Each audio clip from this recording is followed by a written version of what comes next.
In February of 1978, 5 young men vanished into the vast wilderness of the Sierra Nevada mountains, leaving behind their car and their belongings. They had set out for a night of fun at a basketball game, but their travels took them in a direction far from home, and they were never heard from again.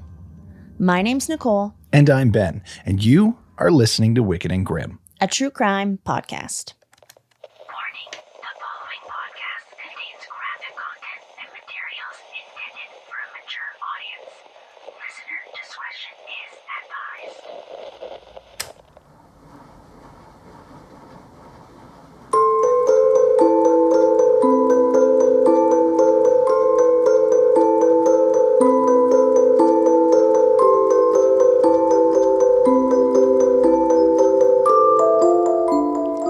Busy. Yeah, no kidding. It's been nonstop, but I think we're at the moment we're finally going to get the control of things. Mm-hmm. Sorry, go ahead. Well, I was just going to say, you had a very busy weekend, and now things might settle down a bit, eh? Fair enough. I'm a bit of a con goer, and so there was a local Comic-Con going on. Mm-hmm. So yeah, did that. It's done, and now back to the grindstone, as they say. Yeah, last night we were at a WHL game cheering on our team that unfortunately lost. Unfortunately, yeah. Prince George Cougars. WHL is hockey for those who don't know. Yep. And yeah, they were doing phenomenal. It's in the playoffs, and they just couldn't make it on to the next round. Mm-hmm. So they did a good job, though. They did awesome. I feel like they did fantastic. Nothing to be disappointed. Well, I mean, I get being disappointed, but like they should also be proud, Yeah. Oh, definitely. 100%. Okay, so speaking of like the con, I go to cons for like food and mostly just food, I feel like. Hey? Touche. There's some good food at cons sometimes. There's also some bad food at cons sometimes. This con, which I think was a new vendor, had a cotton candy booth. Yeah. Holy shit. This podcast we're about to do is fueled by that cotton candy. I went through 3 tubs of it while researching. I don't know if that's a great thing or not. Let's give the vendor a shout out. It's the Cotton Candy Shop over in Alberta. So they're in Fort Saskatchewan. So go check them out because dang, they had like banana split. Oh, Bellini. Okay, a friend of mine had bacon and they made me try bacon. Oh, was that good? It was like a forbidden fruit. It was like this shouldn't be a thing, but it was still good. Okay. It was like bacon bits melted on my mouth. I went for more like natural flavors, but anyway, I also do feel like my teeth might need a good cleaning. Good cleaning after cotton candy. Yeah, you had a lot of cotton candy. But I also wanted to shout out Amanda Howitt because she put this. We've gotten this case recommended to us like numerous times. We do know about it. But she kind of brought it at the forefront of my mind again recently in a post on our Patreon. We're covering the mystery of the Yuba County Five. I'm stoked for this because, as you guys know, Dyatlov Pass Incident is one of my favorite cases of all time. That's the very first case we ever covered on the show. And this is known as it's like the American Dyatlov Pass, right? Yeah. So I am super excited for this. I have not done a deep dive into this. I've watched a couple little like YouTube videos, done a little bit of reading, but I've never done a deep dive. So I'm excited to see what you come up with. I didn't realize quite what I was getting myself into. This is like a case and a half. Like I probably could have done this in 2 cases, but we're gonna just do it in 2 parts. We're gonna buckle up for a ride, is what you're saying. Yeah, it's I needed that cotton candy. Like this, I went down a rabbit hole and a half. Touche. But you had to for this case. Do you know what else we need? We need to thank our patrons. We need to thank our patrons. We sure do. So if you didn't know, we have a Patreon where you can go ahead and support us. You can get the extra behind the scenes content. And just like Amanda, you can go ahead and even have that opportunity to recommend cases to us. So for patrons that signed up this week, we want to give a shout out to Tawny Duval, Lynn, Fawn Specht, Karen Williams, Maureen Curtin, and Kim Howard. Amazing. Thank you so much for signing up over on Patreon. If you want to join the list, you can go ahead and click the link in the description of this podcast and you can sign up for yourself. Yeah, that's a fantastic list. Some incredible people over on our Patreon, to be honest. So, okay, well, this is going to be long. Well, but long and like good and amazing. That's what she said. I know. God, I knew that was coming. That's what she said. Like, I'm excited to cover this case. Like, it's shitty, obviously. This case is shitty. Oh, yeah, definitely. But it's very interesting. And yeah, I think we should just dive in here. Okay. And just so you guys know, I do have a whiskey at the ready today. There you go. Yeah. I'm excited for this case because, it's my kind of case. It is. It very much so is. So let's do it. Okay. So on February 24th, 1978, a group of 5 young men from Yuba County, California, embarked on a seemingly ordinary trip to watch a college basketball game. Though independent enough to spend time on their own, the young men all dealt with mild disabilities and lived at home, like with their families. Mm-hmm. So the group consisted of Ted Weir. He was 32 years old. He was a janitor at a junior high school. His nephew said he was the fun uncle, goofy, hairy, burly, and had curly hair. Awesome. His brother said his mind and how he projected himself, he just couldn't put everything together. He loved macaroni and cheese, and if he had mac and cheese, he was one happy dog. I like him already. I know. I'm like, frick, I want to be described like that. That is freaking amazing. That is life goals, honestly. So then Jack Hewitt, and we're going to go by Jackie. He kind of went by Jackie, but we have another Jack in the group. So just to, ease things, we're going by Jackie. Gotcha. He's 24 years old.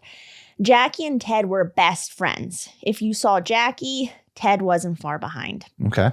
Jackie's brother said he was slower than most of them growing up, and he had a mindset of about 16 years old. And his sister-in-law said he didn't see people as bad. He was always smiling and always happy. Love that. Mm-hmm. Love that.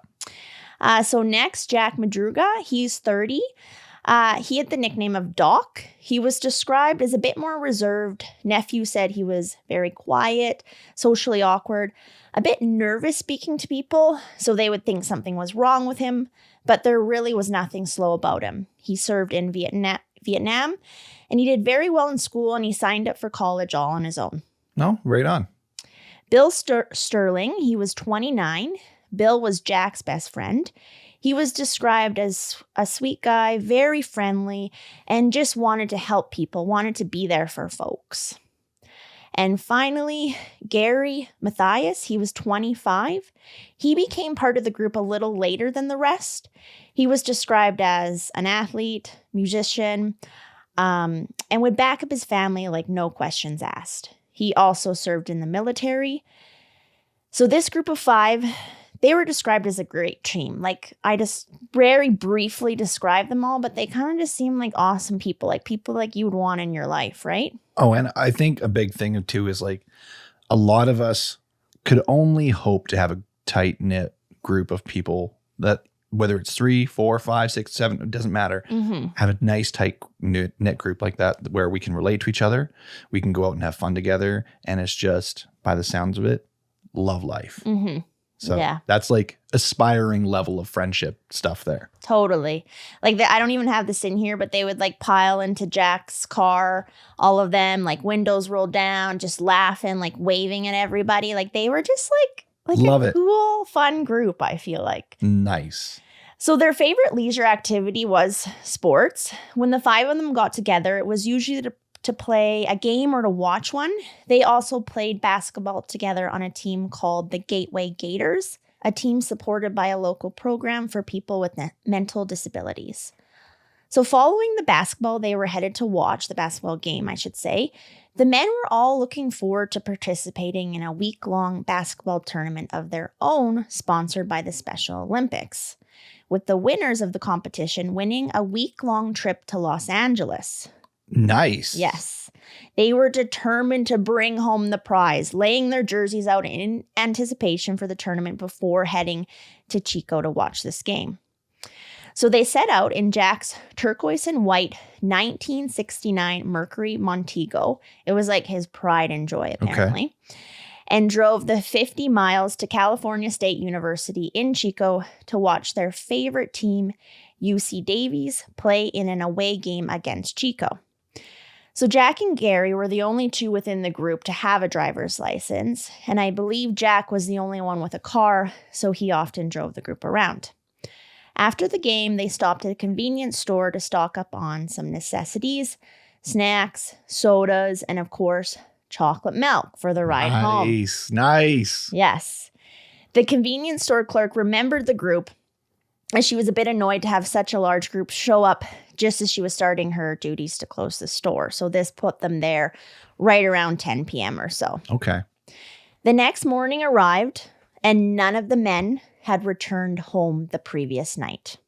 And their parents, rightfully so, were very worried.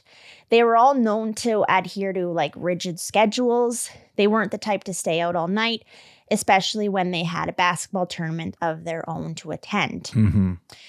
Like a lot of them, their home and their rooms and their bed and stuff were like their safe place, right? So they didn't spend nights away from home. I feel that though. I mean, I do spend nights away from home, but yeah, home being the safe place, I get it. Yeah. I'm sure not to the degree that they might feel, but I can sympathize. No, for it sure. makes sense. Yeah. The parents communicated amongst themselves, trying to track down their son's whereabouts until Jack's mother contacted the police. Now, being that the men were all over the age of 18, a 24 to 48 hour kind of thing, time frame needed to be like gone past, right? Yeah. Before any sort of search was initiated for the men. Yeah, a little bit of a preliminary sort of situation. I understand, but at the same time, there should be exceptions to every rule, right? I know, because this was frustrating to the families, being that all of them had intellectual disabilities. And with that, many of them, had mindsets of younger than 18. Yeah. So the families did what they could on February 25th, making calls, driving the highway between Chico and Marysville themselves, anything that they could think of to do, but there was just no sign. There was no sign of these missing men. Damn. Okay. At 8 p.m., they called police once again, stressing how much they needed help. And I believe then a formal search was initiated. Okay. Finally. Good. The route the men should have taken was thoroughly searched, but unfortunately, it yielded no results. There wasn't a lot of answers that came in the first couple of days, and often like those first couple of days are kind of the most important, so that really sucks. It wasn't until February 28th that a U.S. Forest Service ranger, upon noticing a missing persons bulletin, let police know he had found a Mercury Montego in the Plumas National Forest. And what day did they go missing, and what day was this reported? Sorry. So they went missing. They went to that basketball game on February 24th. Okay, and this was the 28th? This was the 28th. Okay, so 4 days later. Yeah. Gotcha. Shit, now I scrolled. Sorry. And I have no idea where the hell we are. Okay, little tip. If you're ever doing a podcast, if you guys listen, if you want to do a podcast and you scroll back for conversational purposes, like looking at information, before you scroll back, highlight the sentence that you're on. So when you scroll back down, it's like right there and ready to go. Hey, shit, I still can't find my place. Really? I just did like a monologue for you to buy you time. Where the fuck am I? Oh, wait. Okay, here I am. Holy shit. Okay. It was just like a mumbo jumbo of just words. Sorry for just distracting you and getting you to scroll. That's okay. So yeah, they technically, like, the search started on the 25th, like that evening, right? So now this is the 28th. And it's funny, I know these dates in my head, but for some reason you always have to feel like you have to double check, right? You got to be sure. Yeah. I understand. So when investigators arrived at the car, sure enough, it was the car. And it honestly raised more questions than gave them answers, though. First of all, the car's location made absolutely no sense.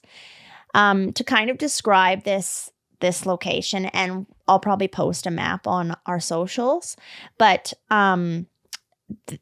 so this Chico to Maryville was like a straight stretch home. Like it was like one road kind of leading from Chico to Marysville. Okay.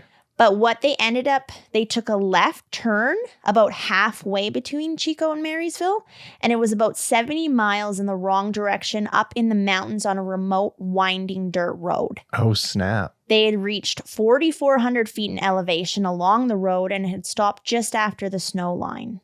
So their parents said they had not been dressed for this kind of adventure, let alone would it be something any of them would like. Well, some of them would enjoy, like one of them like hated being cold, right? And like another one didn't really love spending time outdoors. So it just made no sense. But even those ones who would enjoy it, like I like going snowshoeing. I like going snowboarding. but I don't like being outside in the snow and the cold when I don't have my jacket. Yeah. I don't like driving on a snowy, And windy it's road. nighttime? Yeah, like no. Like Shit, even if you that's enjoy scary. some of that stuff. Yeah. So the car, having reached snow, initially appeared to be stuck as it looked like the tires had been spinning, right? Mm-hmm. But there wasn't so much snow that 5 men, well, 4, I guess, if one was driving, wouldn't have been able to push the car out. There was only about like 4 or 6 inches of snow that they were stuck in. So Okay. they should have been able to like unstuck, is that the word? Themselves. Get unstuck. Yeah. Well, I don't know. But they might not have been experienced in that either, right? Yeah. So I've seen people, like, it depends on the tires, depends on the vehicle, depends on how you drive, depends on the conditions of the road. Like there's a lot of factors. I've Yeah. seen people stuck in like 1 inch of snow. And you've seen people stuck right off the friggin' road in a mud puddle that they shouldn't have gone in? Yes. Lots of times. But I was referring to myself. particular time. I was trying to save you from the embarrassment. From the embarrassment. Yeah. Okay, so inside the car, investigators found evidence suggesting the men had in fact been in the car between their disappearance and the vehicle's abandonment. Wrappers and containers from the snacks they had purchased in Chico were present, along with basketball game programs from the game that they had attended. Yeah. I should say their team did win too. Oh, that's which is good. very exciting. So the keys to the vehicle were not present, which initially suggested the car may have broke down. But the police were able to hotwire the car and the engine started just fine. The car also had a quarter tank of gas left, so they didn't run out of gas. The police became even more puzzled when the car was transported to the station to be examined thoroughly. They kind of expected to find significant damage to the undercarriage of the Montego. Okay. It had just been driven in the dark, a long distance up a mountain road that had many bumps, ruts, and potholes. But there was no damage whatsoever. Even the low-hanging muffler had no damage. This seemed to mean that whoever was driving was being extremely careful, or they were familiar with the road, which Jack was not known to be, and family said he would never let someone else drive his car. Okay. Gotcha. So Most likely, I mean, individuals like that. I mean, someone who tends to have a mindset a little bit younger than what their actual age is, they're usually the type to be quite a bit more careful on certain things. Mhm. Like you said, I believe his name was Jack. He loved his car and he cared for that freaking thing. If he's driving, he's going to care for the drive as well. he was probably going pretty slow, right? Yeah, he would make sure that he's doing what he can to carefully navigate, to care for his friends in the passenger seat, in the back seat, and the vehicle. I can see that 100%. But it was also like a bit out of character for him to even be going like up a road like that in his car, right? I get it. I'm just speaking to the damage underneath the Totally. under the car. So the other thing though was the car was unlocked with a window rolled down, which again, family said was unlike Jack to leave his car like unsecure like that, right? Just like I was saying, that do care. That is out of character. Yeah. Because I mean, you would like, what if it's going to snow or something? You would roll up your window at least, right? Yeah. So despite efforts of the investigation team and well over 200 people, and this is including the families of the missing men who participated in the search around the area where the car was found, no trace of the men were found. The weather, which was very snowy and the terrain, wasn't great, did have some impact on the search, but the search was described by police as extensive, with the use of horses, vehicles that could do some distance in the snow, and aircrafts. Following media coverage of the case, police received quite a few sightings, but there were a few notable, so I'll just go over those. Okay, sounds good. One being from Joseph Shawns, who drove up the same road earlier that evening to check on his cabin and the snow levels for an upcoming family ski trip when he himself too got stuck.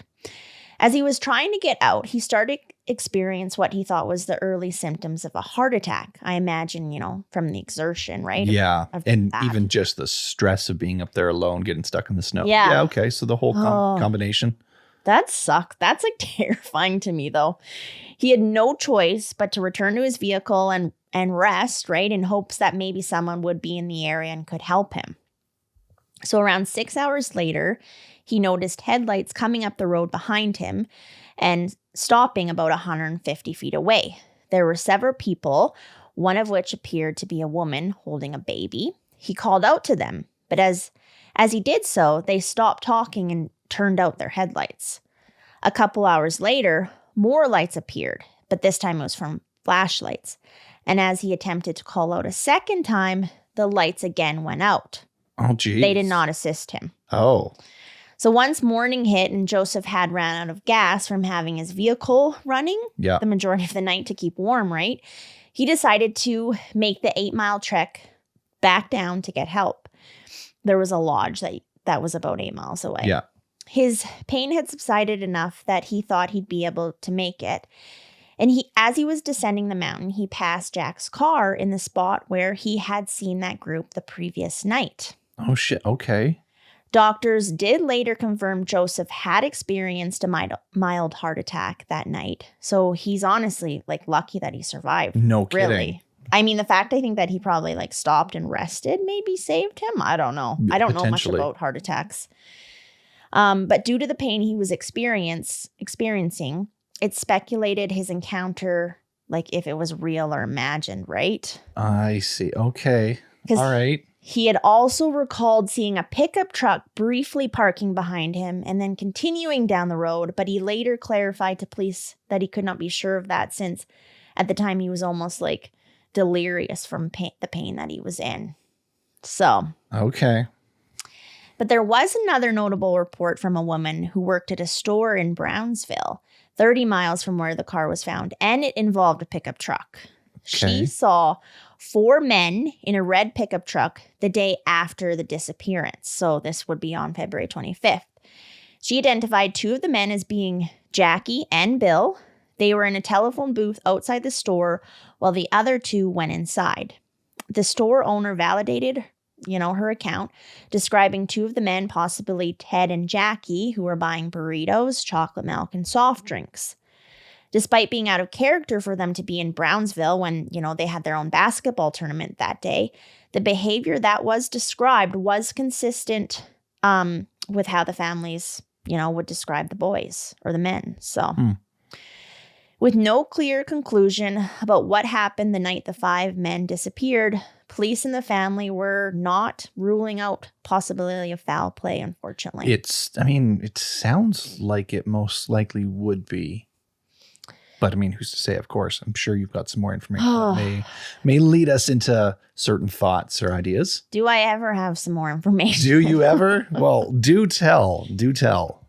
On June 4th, so after most of the higher elevation snow melted, more answers came forward with the discovery of 4 bodies. A group of motorcyclists exploring the trails of Plumas National Forest came across a Forest Service trailer with the front window broken, and their curiosity got the best of them. They could also smell something terrible. I feel like my curiosity would I would run, but they went and they checked out the situation, which is good. I'd probably would poke my head in, yeah. It's good because there's something could be very wrong, which it was. As they opened the door to explore what they found, it wasn't good. It would later be identified to be Ted's body laying on a bed inside. The trailer was 19 miles north from the abandoned car. Searches returned following the road between the trailer and the site of the Montego. The following day, they found the remains, later to be identified as Jack and Bill, 11.4 miles from the car. Jack's body had been practically consumed by animals, and only bones remained of Bill's, which had been scattered over a small area. So the animals got to the body. Scavengers and stuff, yeah. Is so terrible. Autopsies showed they both died of hypothermia, likely succumbing to the need to sleep in the later stages of hypothermia before even making it to the trailer. Jack had the keys of his Montego in his pocket. Next to be found was Jackie, who was actually found by his father. Oh, no. That would have... Oh, fuck. Yeah. Okay. Because all the families were very much so involved in the search. Yeah. It was described that the dad dropped to his knees, crying upon finding his son, and said, "I'm sorry, son. I promised I was going to find you. When I read that, I was almost sobbing because that is just so fucking sad. Like, so sad. That is. What was left of Jackie was mostly bones, but he knew it was his son from the clothes that he was wearing. His death was too confirmed to be from hypothermia. Nearby searches found 3 Forest Service blankets and a rusted flashlight, but there was no trace of Gary's remains, and to this day, he has never been found. Really? Wow. Okay. Yeah. Now, to touch a little bit more on Ted's body, who was found in the trailer. Yeah. He was found wrapped tightly on the bed in 8 sheets, almost as if he'd been swaddled, like as you'd swaddle a baby. Mm-hmm. And this is of importance because it wasn't something he could have done himself, right? So it kind of indicated that someone was in the trailer with him. His feet were so badly frostbitten, and he had lost nearly half his weight. I described Ted earlier as a burly man. He was 6 foot, about 220 pounds. And when he went missing, when he was found, he was probably down to, his body was 120 pounds. Wow. Yeah. So that's like 100 pounds. No kidding. But in order for that to happen, you would have had to be alive for some time, right? Yeah. For your body to actually, lose that much weight. Yeah. To burn the fat and consume the energy and even muscle mass of your own body. Okay. So from the growth of his beard, it was suggested that he had lived between 8 and 13 weeks from when he had last shaved, and he was like clean shaven when he left to go to this basketball game. Mm-hmm. He died from starvation and hypothermia. On the table next to the bed that Ted was in, had a couple personal items, including his wallet, which contained cash, a nickel ring, and a gold necklace. There was also a gold watch, which Ted's family said was not his, along with a partially melted candle. So now, the real kickers in regards to this trailer is heat and food, and the ample amounts of this readily available that didn't get used or hadn't been discovered. So no fire had been set in the trailer's fireplace, despite there being matches, wood furniture, paperback novels that could have been used to start a fire. Yeah. A shed outside had a butane tank with a valve that would have fed the trailer's heating system. There was also heavy forestry clothing stored within the trailer that hadn't been touched. It was still like neatly folded. In regards to food, a dozen C ration cans, which is like military food, mm-hmm. from a storage shed outside had been consumed. But within another locker, even more food, to the extent that would have fed the 5 men for like upwards of a year, hadn't been touched. Oh, wow. That much? Yeah, like a lot of food. Okay. See, I did know like not everything you're talking about here, but I did know that there was like the beard growth. I did know that he was wrapped in a lot of blankets. I did know there was some fuel. I did know there was food, but I was not aware there was that much food. Wow. Okay. Wow. Yeah, it was in a food locker. So I don't know if they just didn't look in there or what. Ted's family did say he could lack common sense as a result of his mental disability, but they also did say that if he believed that he was stealing, he wouldn't have touched it either. That's kind of what I was thinking. Oh my gosh, this case. Well, like I said, individuals like this, they tend to be much more careful on things, right? Because they're much more respectful of things generally. Mm-hmm. And so, yeah, if he doesn't want to steal, he's probably not thinking he's going to die. That's not on his mind. He just doesn't want to steal from someone else. I know. Like, it's just devastating. Though he was the only one found in the trailer, it didn't appear he had always been there alone.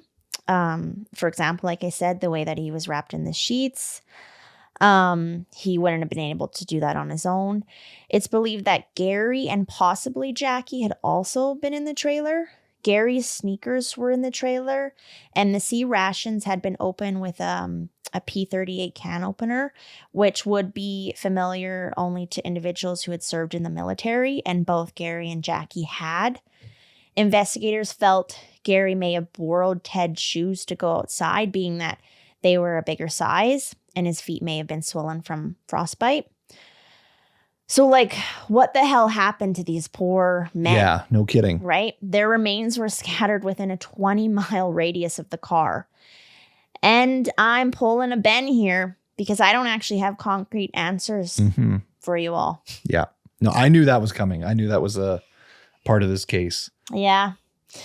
So it generally doesn't make a whole lot of sense. Why did the men make that turnoff and drive so far in the wrong direction? Why did they stop the car there? Why did they leave the car and walk into the snowy night having no idea where they were going, right? Mm-hmm. Were they lost, or did something a little bit more sinister happen? Though 4 of the 5 men's bodies had been discovered, investigators couldn't explain what had led to their deaths. They had discovered that Gary had friends in the small town of Forbestown, I believe it's called. So they believed it was possible that in an attempt to visit them on the way back home, the men may have made a wrong turn, putting them on the mountain road. Mm-hmm. And the day before, apparently a U.S. Forest Service snowcat had gone along the road in that direction to clear snow off the trailer's roof. So they were thinking maybe the group followed those tracks after getting stuck, hoping shelter, was just around that corner or this corner. Just and around then the next, yeah. And just so on. Mm-hmm. Jack and Bill may have succumbed to hypothermia before reaching the trailer, which I had mentioned. Then once the 3 remaining men found the trailer and broke the window to enter, they may have feared that they'd get in trouble for theft if they used anything else they found. After Ted died, or after they thought he had died, maybe Gary and Jackie figured they'd try walking back to civilization, and they as well met their defeat. But remember, Gary has never been found, so he's still considered a missing person, and he's been missing for over 46 years at this point. Dang. So there's a few more theories that I came across from the families of the missing men. Okay, do tell. So I stumbled on a Netflix documentary partway through researching this case, and it was so well done. We'll link it, or we'll not link it, but we'll put it in the description. Yeah, in the resources area. Yeah. So that you guys can watch it. But to touch on those theories, now this one really, really sucks, and I considered not putting it in there, but it kind of has to be put in there. It sucks for Gary's family if it isn't true, though. But did Gary perhaps have something to do with the men's deaths? Kathy Roberts, who is Jack's niece, stated in the documentary that Jack and the other guys were scared of Gary, and they didn't actually want him going to the game with them that night, but they were too afraid to say anything to him. Gary was different from the others, and I haven't mentioned this yet, in that he didn't have an intellectual disability, but a mental illness. He suffered from schizophrenia. Ah, okay. So at the time, and for the previous 2 years, he was being successfully medicated for his illness and doing well. However, in his past, when he was in the military, he had developed a drug problem. While he was in the military, he had checkered experiences and had some violent and very problematic outbursts. So did his psychosis return, and maybe he persuaded these guys to do this or something, right? Yeah. His schizophrenia would be an easy excuse to use, but there's no proof of Gary ever pulling something like this before within the group, right? Mm-hmm. His brother said he was on his medication when they went and functioning well, or his dad would never have let him go. Because when he was suffering and maybe not on his medication, he couldn't really fully take care of himself, right? So it would have been kind of obvious, I guess. Mm-hmm. Okay. However, Kathy is convinced she actually crossed paths with Gary within a year after the bodies were discovered. Oh? She'd just gotten off work. Her mother owned a bar in Browns Valley when she spotted Gary sitting on a bar stool. She went behind the bar to tell her mom, who asked if she was sure, was this him? And she was. So they called the police. When Gary spotted them, he jumped up and took off running. They couldn't catch him, but apparently he had been spotted by others in the area too. Really? Okay, I've never heard of that. Holy shit. The police have never been able to, To find him. to say if this theory that Gary's possibly alive is true or not. So, Wow. Jackie's brother Tom believes that a local bully who had bad blood with Gary took vengeance out on the group, that Gary didn't even actually make it to the trailer and was murdered beforehand and thrown over the Oroville Bridge. And that this bully made the four men. Sorry, I keep calling them boys at times, and that's because the family kind of referred to them like they were the boys. It's the boys, yeah. I gotcha. So that the bully made the other men drive up that road and scared them all enough that they would rather run into the unknown up the mountain than go back down. Tom said there were only 4 sets of footprints going up the hill. Like this is what his dad had told him. And maybe they carried Gary's shoes with them, which would explain why they were found at the trailer. He said his brother would never have left Ted alive, and he believes in his heart it was Jackie that wrapped Ted up in those sheets. So. Wow. Of course, there's numerous other theories. Yes, definitely. Including if discrimination may have hindered the investigation. So Tom read the headline of an article from the time of the incident, and it read, and I'm just going to apologize ahead of time for a word that I'm going to use. They dropped the R word. Yeah. Yeah. So this article read, foul play suspected in disappearance of 5 likely retarded Californians. Wow. I mean, that speaks the time of the... Yeah. It doesn't mean it's okay, but you know what I mean. So he wondered why the article couldn't have read something along the lines of 5 championship basketball players for Gateway got lost. Right. And if that kind of outlook would have changed the outcome of the case. Yeah. Or even if you don't go the championship route, 5 best friends lost on a road trip. Yeah. Right? Yeah.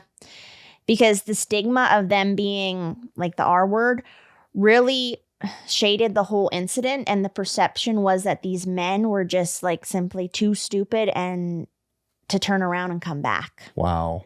Right? Which is just brutal. Which really puts into perspective that, the people that were reading the paper were ironically the stupid ones for putting that on them. You know what I mean? Yeah. Because nowadays, I feel like if you read something like that, it would almost do the opposite. It would almost alarm you more that this needs to be looked after. There needs to be investigators and we got to help. Well, first and foremost, I'd be like, why the fuck is this publisher or whoever's writing this putting this word out in the paper? I know what you mean. Yeah. I was being facetious. Yeah. So, you can really go down a rabbit hole with this case, but I think we'll just leave it at that for now. Being that Gary is still missing, the mystery of the Yuba County Five is still an open federal case. Okay, first, don't close your laptop because that's going to disappear. There we go. Second of all, what's your theory? Because you're the one who did the research on this. What do you think is going on here? It physically hurt me to have to talk about the bad stuff with Gary because I felt in my heart, he didn't do anything bad to them. Okay. So, but then the niece seeing him really was what the fuck? No kidding. Seriously? Because he didn't bring medication with him, right? So I do think if he was, off of it for a while, it would take a bit probably before he kind of changed. Well, it's hard to say. I don't know schizophrenia whatsoever. Yeah. I have had, I shouldn't say haven't had friends, but I have had encounters with individual where I've talked to them or we followed each other on TikTok or something like that. Right. And it's their medication, if they don't take their medication, one day, it can affect them quite a bit. Okay. Just even one day. Hey? Yeah. Again, I don't know if that's a severity thing. That's just them or depending on the medication or it could be just case by case. Yeah. I find it hard to believe that they would have got lost because they did have maps too in the car, which I didn't mention. Yeah, but I'm a 36-year-old dude and I can't read a map for the life of me. So I don't know. Well, So they're not the easiest thing to whip No. out and just know where you're going. I would have no fucking idea. So like I feel like it wasn't Gary. I feel like they didn't get lost. You've got to have something that your gut is telling you. But I don't think that they would have on their own gone up there. No, So I like agree. something was scaring them or startled them. What if they weren't scared or startled? What if they were led? Led for By who though? someone deceiving them for one reason or another. Yeah. Now, like this is a Okay, stretch. this is your theory then? Because I am this having isn't trouble with this. This isn't my theory. This is Okay. just like what if, right? And I'm going to go on like an extreme stretch, just throw a dart at a random dartboard sort of situation here. So don't say this is definitely not what happened. I'm not saying it is. Yeah. But say maybe after the basketball game or during the basketball game, maybe they met some people who, because of, what kind of individuals they were like bullying them or thought it was funny. Mm-hmm. So then they're like, oh yeah, we got another basketball game. Like we got like some cool cards and collectibles of like Michael Jordan autograph or whatever this, like just lure with something like that. You should come up to our cabin and check it out. Mm. And they lure him up this way. Yeah. And then when the car gets stuck, they laugh and turn around, drive away. And then they're just fucked up in the mountain. Yeah. And then because turning around, they know that there isn't much. So that they're just hoping that if they keep going up, that they'll find like a cabin or find something. Well, they said there was a cabin up here. Yeah. Right? And then, and it just like spiraled downhill from there. So what if they were led up the mountain, not out of fear, being pushed, but being like they're following someone? Mm-hmm. Or maybe someone in the car, a hitchhiker or something. Yeah, could you drop me off? My cabin's just a couple miles over this way. Yeah, because they seemed like they were just such good people. Yeah. And that someone who is a terrible person could have like persuaded them. Yeah. And that is around the time when hitchhiking was definitely much more acceptable and much more prominent. Well, I don't think they would have had room in their vehicle though for a hitchhiker. Yeah, they might have tried those still. Yeah. Who knows? It's just a random thought, like an example of how they could have been led, right? Yeah. I mean, someone thought too, maybe they ended up seeing something like after that convenience store that they shouldn't have. And they didn't even really realize, but then someone felt like they needed to like hide evidence. Hold the phone here. What if they didn't have room for a hitchhiker? So what if Gary gets out of the vehicle and waits for them to return, and the hitchhiker gets in, and they go up, they get stuck, Gary's down, and they don't come back. So he makes his way to wherever he can around town and is seen a month later and is scared he's going to get it pinned on him, and he takes off. Because he's not on his medication and stuff, so he could be worried. Yeah. So that would give reason. I mean, it doesn't explain his shoes, but that would give reason why Gary could have potentially been seen, and a reason for them to have someone have potentially led them up there. Yeah. Well, I'm not, it's a far stretch, but the one guy too who was having the heart attack, Joseph, like thought that he seen a woman with a baby. Yeah. Right? Which is like, what the frig? So I don't know. But there's a couple things at play that suggest to me that guy who was having the heart attack did see them, because you said there was a rusted flashlight found by one of them. So a flashlight that he saw flashlights. So there was a flashlight. I mean, I don't know if they got it from the car or later, but there was a flashlight, and he saw a vehicle where their vehicle was. Yeah. So there's two things to me that point that he did actually see them and could have very well potentially have seen some woman. Yeah. I mean, the parents question that in a way too, because they're like, well, our sons, like if someone was calling for help, like they would help them. Yeah. I can But then see it. also, if they were in a situation where they themselves needed help, they maybe wouldn't have the opportunity to go help someone else, right? Yeah. So depending if they were with someone or whatever. So yeah.